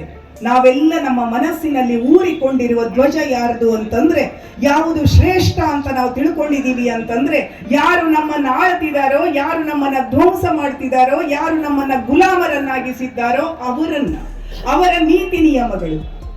ಆಗ್ಲೇ ಪ್ರಸ್ತಾಪ ಬಂತು. ಬ್ರೆಕ್ಟ್ ಹೇಳ್ತಾನಲ್ಲ, ದೇಶ ಕೆಡಿಸೋದಕ್ಕೆ ಯುದ್ಧ ಮಾಡಬೇಕಾಗಿಲ್ಲ, ಧರ್ಮ ಮತ್ತು ಜಾತಿಯ ದ್ವೇಷವನ್ನ ಬಿತ್ತಿದ್ರೆ ಸಾಕು. ನಾವೀಗ ಅದೇ ಕೆಲಸದಲ್ಲಿ ಬಹಳ ನಿರತರಾಗಿದ್ದೇವೆ. ನಮ್ಮ ದೇಶವನ್ನ ನಾವೇ ಹಾಳು ಮಾಡ್ಕೋತಾ ಇದ್ದೀವಿ. ನಮ್ಮ ದೇಶವನ್ನ ನಾವು ನಿಂತ ಜಾಗದಲ್ಲಿ ನಾವೇ ನಮ್ಮ ಮರಣದ ತೋಡನ್ನ ತೋಡ್ತಾ ಇದ್ದೀವಿ ಅನ್ನುವಂತ ಸ್ಥಿತಿಯಲ್ಲಿ ಇದ್ದೀವಿ ಅನ್ನೋದನ್ನ ನೆನಪಿಸಿಕೊಂಡ್ರೆ ಬಹುಶಃ ನಾವಿವತ್ತು ಏನಾಗಿರ್ಬೇಕು, ಯಾವ ಯೋಚನೆಯ ಹಿನ್ನೆಲೆಯೊಳಗಡೆ ಯೋಚನೆ ಮಾಡಬೇಕು ಅಂತ ನನಗೆ ಅನ್ನಿಸ್ತಿದೆ. ಇವತ್ತು ಮಾತಾಡಿರುವ ಇಬ್ಬರ ಮಾತುಗಳನ್ನ ಇಟ್ಕೊಂಡು ಅವರ ಮಾತಿಗೆ ನನ್ನದೊಂದು ಧ್ವನಿಯನ್ನ ಸೇರಿಸೋದಕ್ಕೆ ಇಷ್ಟಪಡ್ತೀನಿ. ಶಿವಾನಂದ್ ಕಳವೆ ಸರ್ ಇಡೀ ಪರಿಸರದ ಕುಸಿತದ ಬಗ್ಗೆ, ಅಭಿವೃದ್ಧಿ ಮತ್ತು ಪರಿಸರದ ಮಧ್ಯದಲ್ಲಿ ಇರುವಂತ ಮಿಸ್ ಮ್ಯಾಚ್ ಹೆಂಗ್ ಆಗ್ತಿದೆ ಅನ್ನೋದ್ರ ಬಗ್ಗೆ ಬಹಳ ಚೆನ್ನಾಗಿ ಮಾತಾಡಿದ್ರು. ಮಾತಾಡ್ತಾ ಅವರೊಂದು ಪ್ರಶ್ನೆಯನ್ನ ಎದುರಿಗಿಟ್ರು. ಯಾಕೆ ನಮ್ಮ ಅಭಿವೃದ್ಧಿಯ ಸಂಕತನಗಳನ್ನ ನಾವು ರೂಪಿಸಿಕೊಳ್ಳಲಿಕ್ಕೆ ಸಾಧ್ಯ ಆಗೋದಿಲ್ವಾ? ನಮಗೆ ಬೇಕಾಗಿರುವ ಸ್ಥಳೀಯ ಚಿಂತನೆಗಳನ್ನ ನಮಗೆ ಯಾಕೆ ರೂಪಿಸಿಕೊಳ್ಳೋದಕ್ಕೆ ಆಗ್ತಾ ಇಲ್ಲ ಅನ್ನೋದನ್ನ ನಾವು ಗಮನಿಸ್ಕೊಂಡ್ರೆ ಜ್ಞಾನಗಳು ಇವತ್ತು ಬತ್ತಿ ಹೋಗ್ತಾ ಇದ್ದಾವೆ. ನಮ್ಮೊಳಗೆ ಒಂದು ಉತ್ಸಾಹ ಕುಸಿದು ಹೋಗ್ತಾ ಇದೆ. ನಾವು ಸಮಸ್ಯೆಯನ್ನ ಅರ್ಥ ಮಾಡಿಕೊಳ್ಳುವಲ್ಲೇ ಸಂಪೂರ್ಣವಾಗಿ ಸೋತಿದ್ದೀವಿ. ಮತ್ತು ಅವರೊಂದು ಮಾತನ್ನು ಹೇಳ್ತಾ ಇದ್ರು, ನಾವೀಗ ಉತ್ತರ ಕನ್ನಡವನ್ನ ಎಚ್ಚರಿಸಬೇಕಾಗಿದೆ. ಶಿರೂರಿನ ಗುಡ್ಡ ಕುಸಿತದ ಸ್ವಲ್ಪ ದಿನಗಳ ಮೊದಲು ಆ ದಾರಿಯಲ್ಲಿ ನಾನು ನಮ್ಮೂರಿಗೆ ಹೋಗಿ ಬಂದಿದ್ದೆ. ಆಗ ನನಗೆ ಅನಿಸಿತ್ತು, ನಾನು ಹೇಳಿದ್ದೆ, ಏನಿದು ಹಿಂಗ ನಿಲ್ಲಿಸಿದಾರಲ್ಲ, ಇದು ಬೀಳೋದಿಲ್ವಾ ಅಂತ. ನನ್ನ ಅರ್ಥ, ನನ್ನ ಮಾತೇನು ಅಂದ್ರೆ, ಹೀಗೆ ಗೋಡೆ ನಿಲ್ಲಿಸಿದ ಹಾಗೆ ಗುಡ್ಡವನ್ನ ನಿಲ್ಲಿಸ್ತಾರೆ ಮತ್ತು ನಾವು ಅದನ್ನ ಮೌನವಾಗಿ ಸಹಿಸಿಕೊಳ್ತೇವೆ ಅನ್ನೋದಿದೆಯಲ್ಲ, ಕೊಂದವರು ಯಾರು ಅನ್ನೋ ಪ್ರಶ್ನೆಯನ್ನ ನಾವು ಯಾವುದೋ ಒಂದು ಘಟನೆಗಲ್ಲ, ಕ್ಷಣಕ್ಕೂ ಕೇಳಿಕೊಳ್ಳಬೇಕಾದಂತ ಆಪತ್ತಿನಲ್ಲಿ ಇದ್ದೇವೆ. ಶಿಕ್ಷೆ ಯಾರಿಗಾಯ್ತು? ಸತ್ತವರಿಗೆ ಸರ್ಕಾರ ಪರಿಹಾರ ಕೊಡುತ್ತೆ. ನಮಗೆ ಪರಿಹಾರ ಅಲ್ಲ, ನಮಗೆ ಬೇಕಿರೋದು ನ್ಯಾಯ. ನಮಗೆ ಬೇಕಿರೋದು ನ್ಯಾಯ. ಅನಗತ್ಯವಾದಂತಹ ಇಂಥ ವಿಧ್ವಂಸಕಾರಿ ವರ್ತನೆಗಳು ನಡೆಯಬಾರದು ಅನ್ನುವಂತಹ ಎಚ್ಚರ ಅನ್ನೋದನ್ನ ನಾವು ಗಮನಿಸಿಕೊಳ್ಬೇಕು. ನಮಗೆ ದೀಪ ಮಾತಾಡ್ತಾ ಬಹಳ ಮುಖ್ಯವಾದ ವಿಷಯಗಳನ್ನ ಅವಳು ಎತ್ತಿದ್ರು. ನನಗೆ ನೆನಪಾಗ್ತಿದೆ, ಹೇಗಿತ್ತು ನಮ್ಮ ಸಮುದಾಯ. ನನ್ನ ಬಾಲ್ಯದೊಳಗೆ ಅಕ್ಕಿ ಮುಡಿಗಳಲ್ಲಿ, ಮುಡಿ ಅಂದ್ರೆ ಇಲ್ಲಿರೋ ಎಲ್ರಿಗೂ ಸುಮಾರು ಜನಕ್ಕೆ ಅರ್ಥ ಆಗತ್ತೆ, ಅಕ್ಕಿ ಮುಡಿಗಳಲ್ಲಿ ಅಕ್ಕಿಯನ್ನ ಇಡ್ತಾ ಇದ್ರು. ನಮ್ಮ ಅಜ್ಜಿ ನನಗೆ ಕೆಲಸ ಏನು ಅಂದ್ರೆ, ಗಂಜಿಗೆ ಬೇಕಾಗಿರೋ ಅಕ್ಕಿಯನ್ನ ತಗೊಂಬರ್ಬೇಕು ಆ ಮುಡಿಯಿಂದ ಕೈ ಹಾಕಿ. ಮುಡಿಯಿಂದ ಕೈ ಹಾಕಿ ತಂದ ಮೇಲೆ ಇನ್ನೊಂದು ಚಪ್ಪೆ ಇಡ್ತಾ ಇದ್ರು, ಅದರಲ್ಲಿ 2 ಮುಷ್ಟಿ ಹಾಕು, ಅದರಲ್ಲಿ 2 ಮುಷ್ಟಿ ಹಾಕು. ನನಗೆ ನನ್ನ ಅಜ್ಜಿಗೆ ಪ್ರತಿ ಸತಿ ಜಗಳ. ನಾನು ಕೇಳೋದು, ಅಲ್ಲಿಂದ ತಂದ ಮೇಲೆ ಯಾಕೆ ಹೇಳ್ತಿ? ಯಾರಾದ್ರೂ ಬಂದ್ರೆ ಅಲ್ಲಿಂದನೇ ಕೊಡಕ್ ಬರುತ್ತಲ್ಲ. ಅದಕ್ಕೆ ಒಂದು ಹೆಸರಿತ್ತು, ಸಪ ಗಾಂವ್ಕರ್ರ ಪಡಿ ಅಂತ. ಸಪ ಗಾಂವ್ಕರ್ರು ಸ್ವಾತಂತ್ರ್ಯ ಸಿಕ್ಕ ಮೇಲೆ ನನ್ನ ದೇಶದ, ನನ್ನ ನಾಡಿನ ಉತ್ತರ ಕನ್ನಡದ ಜಿಲ್ಲೆಯ ಜನ ಇಂಗ್ಲಿಷ್ ಕಲೀಲಾರದೆ ಬ್ರಿಟಿಷರ ಶಿಕ್ಷಣ ವ್ಯವಸ್ಥೆಯ ಒಳಗೆ ಸೇರಿಕೊಳ್ಳದೆ ದಡ್ಡರಾಗ್ತಿದ್ದಾರೆ. ನಮ್ಮ ಮಕ್ಕಳನ್ನ ಶಿಕ್ಷಣ ವ್ಯವಸ್ಥೆಯ ಒಳಗೆ ಸೇರಿಸಬೇಕು ಅನ್ನೋ ಕಾರಣಕ್ಕಾಗಿ ಹಾಸ್ಟೆಲ್ಗಳನ್ನ ಬದುಕಿನ ಹಲವಾರು ರೀತಿಯೊಳಗಳಲ್ಲಿ ಅವರು ಆರಂಭ ಮಾಡಿದ್ರಂತೆ. ಆಗ ಹಳ್ಳಿಗೆ ವಾರಕ್ಕೊಂದು ಊರಿಗೆ ಅವರು ಭಿಕ್ಷಾಟನೆಗೆ ಬರ್ತಿದ್ರಂತೆ. ಅವರೇ ಬರ್ತಿದ್ರು ಅಥವಾ ಅವರ ಪರವಾಗಿ ಯಾರು ಬರ್ತಿದ್ರು ನನಗೆ ನೆನಪಿಲ್ಲ. ನನಗೆ ಅವರನ್ನ ನಾನು ನೋಡಿದ್ದೀನೋ ಇಲ್ಲೋ ಅದು ಕೂಡ ನೆನಪಿಲ್ಲ. ಆದ್ರೆ ಸಪ ಗಾಂವ್ಕರ್ರ ಪಡಿಗೆ ನಮ್ಮ ಅಜ್ಜಿ 2 ಮುಷ್ಟಿ ಅಕ್ಕಿ ಹಾಕಿಸ್ತಾ ಇದ್ಲು. ನಾನು ಕೇಳಿದೆ, ಆ 2 ಮುಷ್ಟಿಯನ್ನ ಮೊರದಲ್ಲಿ ತಂದ ಮೇಲೆನೆ ಯಾಕೆ ಹಾಕಬೇಕು? ಅವ್ರು ಬಂದ್ರೆ ಅಲ್ಲಿಂದ ಕೊಡಾಕ್ ಬರುದಿಲ್ಲೇನು? ಆಗ ನಮ್ಮ ಅಜ್ಜಿ ಅಂದ್ಲು, ನೋಡ್ ಮಗ, ಇದು ಉಂಡು ಹೋಗತ್ತ, ನಾವು ಉಣ್ಣಬೇಕಾದದ್ದನ್ನ ತೆಗೆದಿಡಬೇಕು. ನನಗೆ ಬಹುಶಃ ಇದು ನಮ್ಮ ಜನಪದರ ವಿವೇಕ. ನನ್ನ ಅಜ್ಜಿ ಶಾಲೆ ಕಲಿತವಳಲ್ಲ, ನನ್ನ ಅಜ್ಜಿ ಹೆಸರು ಮಾಡಿದವಳು ಅಲ್ಲ. ಆದ್ರೆ ನನ್ನ ಅಜ್ಜಿ ಆವತ್ತಿನ ಆ ಕಾಲದ ಸಾವಿರ ಹೆಣ್ಣು ಮಕ್ಕಳ ಪ್ರತಿನಿಧಿಯಾಗಿ ನಾನಿಲ್ಲಿ ಹೇಳೋದಕ್ಕೆ ಇಷ್ಟಪಡ್ತೀನಿ. ಹೀಗೆ ತನ್ನ ಸಮುದಾಯವನ್ನ, ತನ್ನ ಮುಂದಿನ ತಲೆಮಾರನ್ನ ಸಂಗೋಪನೆ ಮಾಡಿ ಬೆಳೆಸಬೇಕು ಅನ್ನುವಂತ ಜನರ ವಿವೇಕ ಪ್ರಜ್ಞೆಗೆ ಇವತ್ತೇನಾಗಿದೆ? ಎಲ್ಲ ಜಿಲ್ಲೆಗಳ ಹಾಗೆ ಎಲ್ಲ ಜನರ ಹಾಗೆ ಒಂದು ಜನಾಂಗ ಅಲ್ಲ ಇದು. ಬಹು ಜನಾಂಗಗಳು ಕೂಡಿ ಕಟ್ಟಿಕೊಂಡಂತ 100 ವರ್ಷಗಳ ಸಾಂಸ್ಕೃತಿಕ ಅಸ್ಮಿತೆ ಇಲ್ಲಿದೆ. ಆ ಅಸ್ಮಿತೆಯ ಹಿನ್ನೆಲೆಯ ಒಳಗಡೆ ನಾವು ಯೋಚನೆಯನ್ನ ಮಾಡಬೇಕಾಗಿದೆ. ಆ ಜವಾಬ್ದಾರಿ ಇವತ್ತು ನಮ್ಮೆಲ್ಲರ ಕೈಯಲ್ಲಿದೆ ಅಂತ ಹೇಳ್ತಾ, ಬಹುಶಃ ವೇಳೆ ಮುಗಿತಾ ಇದೆಯೋ ಏನೋ ಗೊತ್ತಿಲ್ಲ, ಎಲ್ರಿಗೂ ವೇಳೆ ಆಗ್ತಿದೆ ಅಂತ ಅಲ್ಲಿ ಕೂತಾಗ ಗೊತ್ತಾಗುತ್ತೆ, ಇಲ್ಲಿ ಬಂದಾಗ ಗೊತ್ತಾಗಲ್ಲ. ಆದ್ರಿಂದ ನನ್ನ ಮಾತುಗಳನ್ನ ಇಲ್ಲಿ ಇವತ್ತು ಮಾತಾಡಬೇಕಾದಂಥವರು ಸಾಹಿತ್ಯ ಮತ್ತು ಮಾಧ್ಯಮದ ಬಗ್ಗೆ ಇರಬೇಕಿತ್ತು, ಆದ್ರೆ ಆ ಮಾತಾಡುವವರು ಬಂದಿಲ್ಲ. ಆದ್ರಿಂದ ನಾನು ಒಂದು ಮಾತನ್ನ ಸೇರಿಸೋದಕ್ಕೆ ಇಷ್ಟಪಡ್ತೀನಿ. ಉತ್ತರ ಕನ್ನಡ ಜಿಲ್ಲೆಯ ಸಾಹಿತ್ಯದ ಇತಿಹಾಸ ಪಂಪನಿಂದ ಶುರುವಾಗತ್ತೆ. ದಿನಕರ ದೇಸಾಯಿ ಅಂತವರನ್ನ ಎಲ್ಲರನ್ನ ನೋಡಿದ್ದೀವಿ. ಅವರು ಯಾರೂ ಕೂಡ ಬರೀ ಬರಹಗಾರರಾಗಿರ್ಲಿಲ್ಲ. ಅವರು ಯಾರೂ ಕೂಡ ಬರಹದ ಮೂಲಕ ಹೆಸರು ಮಾಡಬೇಕು ಅನ್ನಕ್ಕೆ ಬರೆದವರೇ ಇರಲಿಲ್ಲ. ಆದ್ರೆ ನಾವಿದ್ದೀವಿ ನೋಡಿ, ನಾವು, ನನ್ನ ತಲೆಮಾರು, ನನಗಿಂತ ಸ್ವಲ್ಪ ಹಿರಿಯ ತಲೆಮಾರು, ನನ್ನ ಮುಂದಿನ ತಲೆಮಾರಂತೂ ಕೇಳಲೇಬೇಡಿ. ನಮಗೆ ಬರಹ ಬೇಕು, ನಮಗೆ ಸ್ಟೇಜ್ ಬೇಕು, ನಮಗೆ ಏನೇನೋ ಬೇಕು. ಆದರೆ ಅದರ ಜೊತೆಗೆ ಬೇಕಾಗಿರುವ ಸಾಹಿತ್ಯದ ವಿವೇಕ ಪ್ರಜ್ಞೆ, ಒಂದು ಸಾಮಾಜಿಕ ಜವಾಬ್ದಾರಿ ನಮಗೆ ಯಾರಿಗೂ ಬೇಕಾಗಿಲ್ಲ. ಇಂತಹ ದುಸ್ಥಿತಿಯಿಂದ ನಾವು ಹೊರಗೆ ಬರದೇ ಇದ್ರೆ, ಸಾಹಿತ್ಯ ಮನರಂಜನೆಯ ವಸ್ತು ಅಲ್ಲ ಅನ್ನೋದನ್ನ ನಾವು ಮತ್ತೆ ಸಾಬೀತು ಮಾಡದೇ ಇದ್ರೆ ಗತ್ಯಂತರ ಇಲ್ಲ ಅನ್ನೋ ಮಾತನ್ನ ಹೇಳ್ತಾ, ಬಹುಶಃ ನನ್ನ ಮಾತುಗಳಿಗೆ ಮಾಧ್ಯಮದ ಬಗ್ಗೆ ಒಂದು ಮಾತನ್ನ ಸೇರಿಸ್ತೀನಿ ಇಲ್ಲಿ. ಇವತ್ತು ಉತ್ತರ ಕನ್ನಡ ಜಿಲ್ಲೆಯಲ್ಲಿ ಬರೆಯುವವರ ಸಂಖ್ಯೆ ತುಂಬಾ ಹೆಚ್ಚಿದೆ, ಕಲಾವಿದರ ಸಂಖ್ಯೆ ಹೆಚ್ಚಿದೆ, ಮಾಧ್ಯಮಗಳ ಸಂಖ್ಯೆ ಹೆಚ್ಚಿದೆ, ಎಲ್ಲ ಹೆಚ್ಚಿದೆ. ಆದ್ರೆ ಕೊರತೆ ಇರೋದು ಒಂದೇ ಒಂದು. ಅದು DR ನಾಗರಾಜ್ ಅವರ ಭಾಷೆಯಲ್ಲಿ ಹೇಳೋದಾದ್ರೆ, ಮಾಧ್ಯಮಗಳಿಗೆ ಒಂದು ಪ್ರಜ್ಞೆ ಇರಬೇಕಂತೆ. ಅದು ಮನೆಯ ಹೆಂಗಸಿನ ಗುಣ. ಪ್ರತಿದಿನ ಕಸ ಬಂದು ಬೀಳತ್ತೆ, ಪ್ರತಿದಿನ ಕಸವನ್ನ ಹೊಡಿಬೇಕು. ಆ ಮನೆಯ ಹೆಂಗಸಿನ ಪ್ರಜ್ಞೆಯನ್ನ ಮಾಧ್ಯಮಗಳು ಇಟ್ಕೋಬೇಕು ಅಂತ. ಬಹುಶಃ ಮಾಧ್ಯಮಗಳ ಬಗ್ಗೆ ನಾನು ಪ್ರಶ್ನೆ ಮಾಡಿದ್ರೆ, ಮಾತಾಡಿದ್ರೆ, ಈಗ ಒಂದೊಂಚೂರು ಸ್ಪರ್ಶ ಮಾಡಿದ್ರೆ ಅದು ಯಾವ ಹಂತವನ್ನ ತಲುಪುತ್ತೆ ಅನ್ನೋದೇ ಗೊತ್ತಿಲ್ಲ. ಇಲ್ಲಿ ನಾನು ಮಾಧ್ಯಮದ ಬಗ್ಗೆ ದ್ವೇಷ ಮಾಡ್ತಿಲ್ಲ, ದೂಷಣೆ ಮಾಡ್ತಾ ಇಲ್ಲ. ಒಬ್ಬ ಶಿಕ್ಷಕಿಯಾಗಿ ನನ್ನನ್ನೂ ನಾನು ಪ್ರಶ್ನೆ ಕೇಳ್ಕೋತಾ ಇದ್ದೀನಿ. ಯಾಕಂದ್ರೆ ನಾವೆಲ್ಲ ಸರಿ ಇದ್ರೆ ನಮ್ಮ ಮುಂದಿನ ತಲೆಮಾರು ಸರಿ ಇರಲೇಬೇಕಿತ್ತು. ಅವರು ಸರಿ ಇಲ್ಲ, ಅಲ್ಲಿ ದೋಷ ಇದೆ ಅಂದ್ರೆ ಆ ದೋಷವನ್ನ ನಾನು ಒಪ್ಪಲಿ ಬಿಡಲಿ, ನನ್ನ ತಲೆಮಾರು ಅದನ್ನ ಹೊರಲೇಬೇಕಾಗಿದೆ. ಆ ಎಚ್ಚರದಿಂದ ನಾವು ಈ ಗೋಷ್ಠಿಯನ್ನ ಮುಕ್ತಾಯ ಮಾಡಬಹುದು ಅಂತ ಹೇಳ್ತಾ ನನ್ನ ಮಾತುಗಳಿಗೆ ವಿರಾಮ ಹೇಳ್ತೀನಿ. ನಮಸ್ಕಾರ.